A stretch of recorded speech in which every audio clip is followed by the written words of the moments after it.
Well, John, I'm no Obama, but I got one of his shirts. I guess that's just the State of the Union.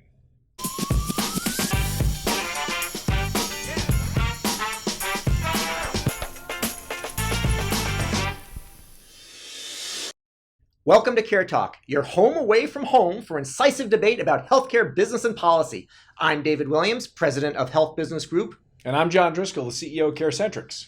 John, State of the Union. We heard the big man get up there and give the State of the Union address. Did we hear anything about healthcare? Not much. I mean, we heard a lot that doesn't make a lot of sense. We heard about he's going to prevent us from socialism. Nice. I'm not quite sure where that's coming from, other than sort of some polling point. We heard about price transparency. Yeah. But I'm not sure that's actually happened yet. And the only thing, it's complicated, but there's at least one reason why one should probably trust the president that making prices available would be good. Yeah, because the hospitals are scared. The hospitals are bitching about, the hospitals are saying bad words about it. And so that probably means there's something there. Well, and everyone wants to know more about pricing. But the one thing we heard a lot about, but I don't think is really making a lot of progress, is drug pricing reform. What about that, David? Well, John, he said, send me a bipartisan bill, he'll sign it. But guess what? The people from the House of Representatives are saying HR 3, home run 3, no, House. Well, so they passed a bill, but guess what? Mitch the Witch wouldn't allow it to be debated in the Senate. And I think, do we change the rules so you have there's also a bipartisan bill in the Senate, and effectively it's been bottled up. And I don't quite know how we're going to make progress on that. But if someone can find a bill to put on his desk, he will sign it. If someone can do it, you could do it, John. There were actually a bunch of people there that were brought as diabetics who have problems affording their insulin. So that's because the prices are going up, and we haven't actually brought any rules forward that would reduce the cost of getting access to insulin. I mean, people are dying because drug prices are too high. 1 out of every 4 Americans can't afford their drugs. I liked all the pomp and circumstances. Every month. Nancy Pelosi was ripping up a whole prescription pad up there. No, but let's get serious for a moment. What? I was serious. The drug pricing thing is a huge problem. All right. The president talks a big game. He does. He can get that bill out. Mr. Trump, sign that bill. Exactly. Bring down that wall. Oh, that was the other guy. I'm too late for that. All right, John. Well, give me a happy tune. So serious. CVS, which is the large pharmacy chain that bought Aetna last year. That's weird. They're bringing their board down to smaller size. And Mark Bertolini is no longer the architect and re-engineer of the revival of Aetna, is no longer on the board.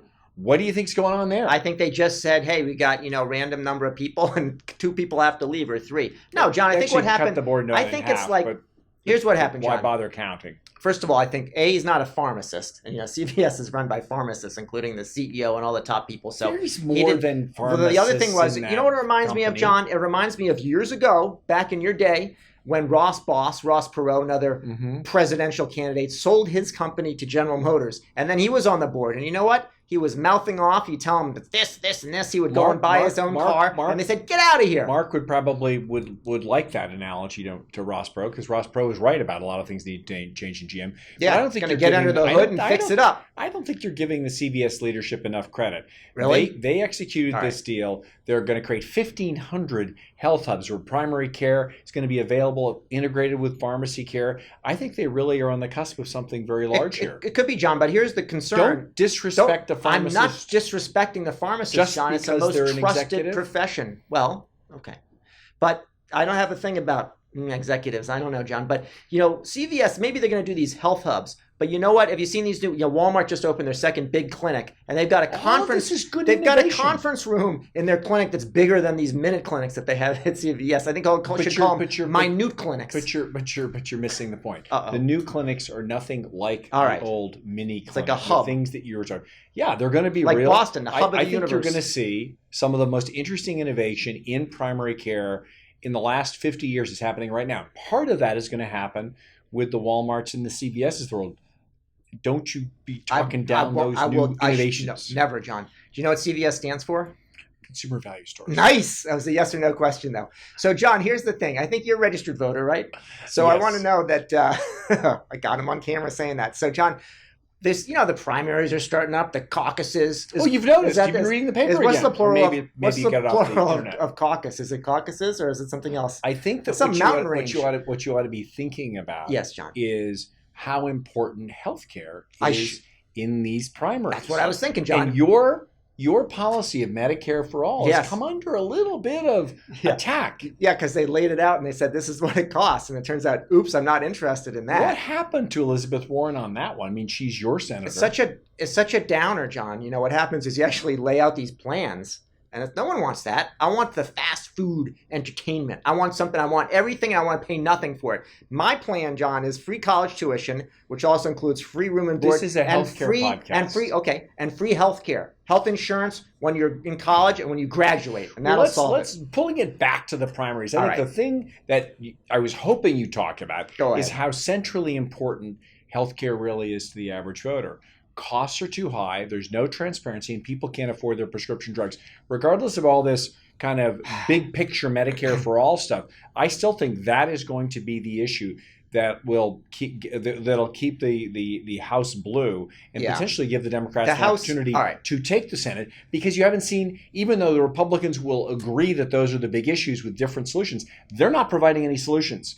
And there still remains this looming threat that we will lose Obamacare because of the lawsuits that President Trump, while saying he's going to be protecting pre-existing protect, and defend, is attacking and undermining through the lawsuit. Yeah. What say you about that? Well, John, I think you're right. And also they wussed out on it by sending it back to the lower court. You think I'm right? Let me twist the answer around. So I'll say you're right, but of course I'll undermine you. So I think that, they sent that ruling back to the lower court instead of letting the Supreme Court, which has now been bought and paid for by the Republican Party, to go and decide it and make the Republicans look bad. So I think what will happen is that, first of all, when James Carville used to say it's the economy stupid, I think it's the Donald, and I won't say stupid, but it's the Donald John. And that's what people care about. And if healthcare can help beat him, great. If not, then it won't be an issue. But you're really complicating a lot of different things. I want to do that. The federal government is trying to undermine Obamacare because the current Obama is obsessed with it, obsessed with his predecessor.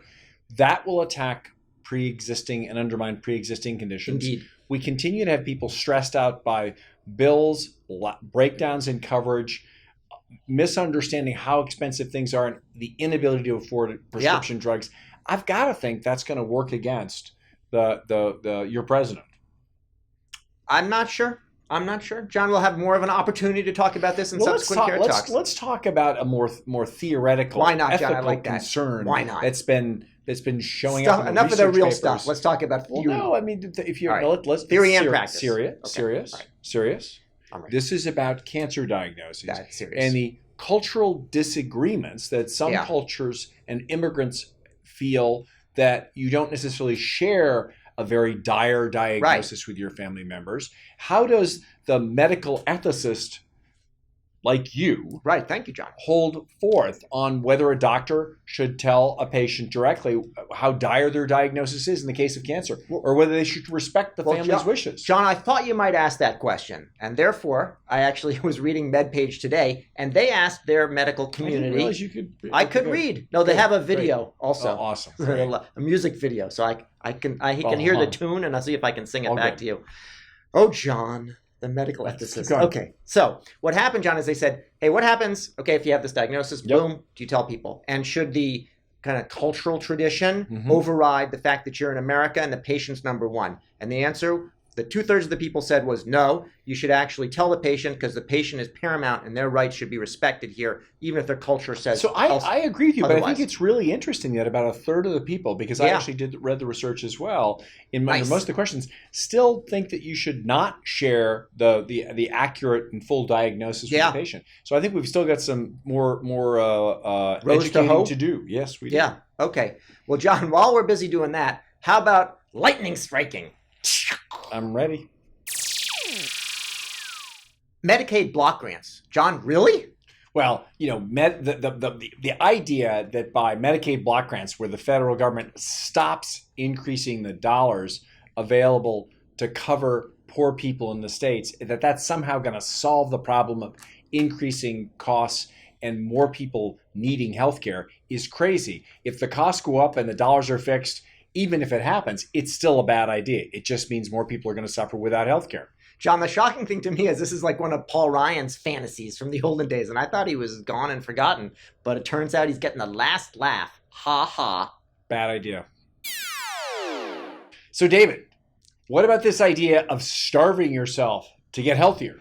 John, apparently it can really live forever if you do that. And there's even a company called Prolon Health that provides these things that it's like a food and it's mimicking fasting. So I can eat it? You can eat it and still be fasting. And starving? And apparently the science is really good on this. And the only problem for me is it sounds like Prolon sounds like Chemlon, which makes me a little bit wary. But I think it's for real, John. You should get with the program. I'm in. John, after looking at Chemlon, I thought about Chemberry, and I found out on their website that Phoenix is the #1 city in the world for skin health. Does that fit with your understanding? So you went to a chemical products company to rate cities. Don't judge. We love Phoenix. We got a lot of employees in Phoenix. Don't go outside without a lot of suntan lotion. All right, John, you sound like you must be a doctor. John, it's getting into the year. You still holding on to your New Year's resolutions? I am. I'm sleeping a little bit more, eating a little bit less. What about you? John, I think you forced me to make a New Year's resolution. So I don't even remember what it was. To make resolutions. I would say the answer is issues? Yes, I'm still holding on to my New Year's resolutions. How's that? You're holding on. Holding on with 2 hands. Well, that's it for another edition of CareTalk. I'm David Williams, president of Health Business Group. And I'm John Driscoll, the CEO of CareCentrix. Thanks for watching. Hey there, listeners. Want more Care Talk? There's more to be had in our other episodes, so be sure to look for those and subscribe to Care Talk on your favorite service.